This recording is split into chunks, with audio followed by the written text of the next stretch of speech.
Hello बच्चों, let's read this question. So this question says, what is the area of a parallelogram whose adjacent sides are the vectors 2i cap plus j cap plus k cap and I cap minus j cap? Okay, आपको बच्चों यहाँ पर क्या बताना है? Area of parallelogram बताना है, जिसकी आपको साइड्स क्वेश्चन में गिवन की हुई है। ठीक है, तो इस क्वेश्चन का की कॉन्सेप्ट आप क्या लिख लीजिए? एरिया ऑफ पैरेललोग्राम लिख लीजिए। एरिया ऑफ पैरेललोग्राम लिख सकते हैं, या फिर देखिए ये ना आपका, ये आपको वेक्टर्स के एप्लीकेशन पर बेस्ड भी क्वेश्चन है। ठीक है, पैरेललोग्राम है। ठीक है, पैरेललोग्राम के आपको वेक्टर्स गिवन कर रखे हैं। ठीक है, एक साइड को ए वेक्टर बोला गया है। ठीक है, बोला गया है पैरेललोग्राम कुछ एडजेसेंट साइड, ये साइड आपकी मान लीजिए क्या है, ए वेक्टर से रिप्रेजेंट कर रखी है। ठीक है, ये ए के इक्वल है, ये साइड आपकी बी के इक्वल है। ठीक है, और बच्चों देखिए हम क्या करेंगे, एरिया कैसे फाइंड आउट करेंगे? ठीक है, एरिया देखिए, एरिया ऑफ पैरेललोग्राम का जो आपका फॉर्मूला होता है क्या होता है? देखिए एरिया ऑफ पैरेललोग्राम मैं यहाँ पे लिख लेता हूँ। एरिया ऑफ पैरेललोग्राम का जो फॉर्मूला होता है वो होता है आपका, देखिए एरिया हम कैलकुलेट करते हैं ए वेक्टर क्रॉस बी वेक्टर से। ठीक है, हमें उसका मैग्नीट्यूड फाइंड आउट करना है, तो आप पहले A vector cross B vector find out कर लीजिए और उसका मॉड ले लीजिए। This will be the area of the parallelogram.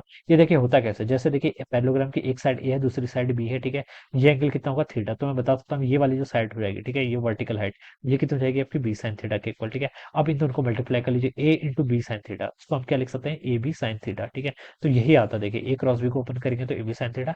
N cap क्या बताएगा? इसकी डायरेक्शन, लेकिन हमें सिर्फ मैग्नीट्यूड की बात करनी है, तो ए बी साइन थीटा यहाँ पर हम ऐसे बता सकते हैं। तो ये आपका आ जाएगा। ठीक है, तो बेसिकली आपको देखिए दो वेक्टर गिवन कर रखे हैं, अब आपको क्या करना है? ए बी साइन थीटा पता नहीं है, तो आप सीधे क्रॉस प्रोडक्ट वाला फॉर्मूला यूज कर लीजिए। ठीक है, तो देखिए आपको दो साइड्स गिवन कर रखी है, इन दोनों का क्या करना है? देखिए ऐसे लिख लीजिए, वाई कैप प्लस जे कैप प्लस के कैप, ये आपकी एक साइड है। क्रॉस कर लीजिए किससे? आपकी आई माइनस जे, इन दोनों का आप क्या कर लीजिए? क्रॉस प्रोडक्ट कर लीजिए, आपका आंसर यहाँ से आ जाएगा। क्रॉस प्रोडक्ट देखिए कैसे करेंगे? आई कैप जे कैप के कैप, आपने ये लिख लिए। अब इनके कोएफिशिएंट लिख लीजिए। ठीक है, ए के करस्पॉन्डिंग देखिए आई कैप का कोएफिशिएंट 2 है, जे के करस्पॉन्डिंग उसका 1 है, के करस्पॉन्डिंग 1 है। ठीक है, अब इसमें देखिए आई का कोएफिशिएंट 1, जे का कोएफिशिएंट -1, के का कोएफिशिएंट 0। ठीक है, अब यहाँ पर से देखिए आप इसको सॉल्व कर लीजिए। पहले आई कैप को आप कॉमन कर लेंगे। ठीक है, यहाँ पर लिख लेता हूँ, चलिए। ठीक है, अब देखिए इस रो और इस कॉलम को छोड़ के इनकी मल्टीप्लाई कर लीजिए। 1 इंटू जीरो कितना? जीरो के इक्वल माइनस आएगा, और 1 इंटू -1 कितना होता है? -1 के इक्वल, तो प्लस हो जाएगा। ठीक है, सिमिलरली माइनस जे में क्या करेंगे? इस रो और इस कॉलम को छोड़ देंगे। अब इन दोनों की मल्टीप्लाई, 2 इंटू जीरो कितना होगा आपका? जीरो के इक्वल, 1 इंटू वन कितना होता है? 1 के इक्वल, और एक माइनस साइन आपका आता है। ठीक है, ये हो जाएगा।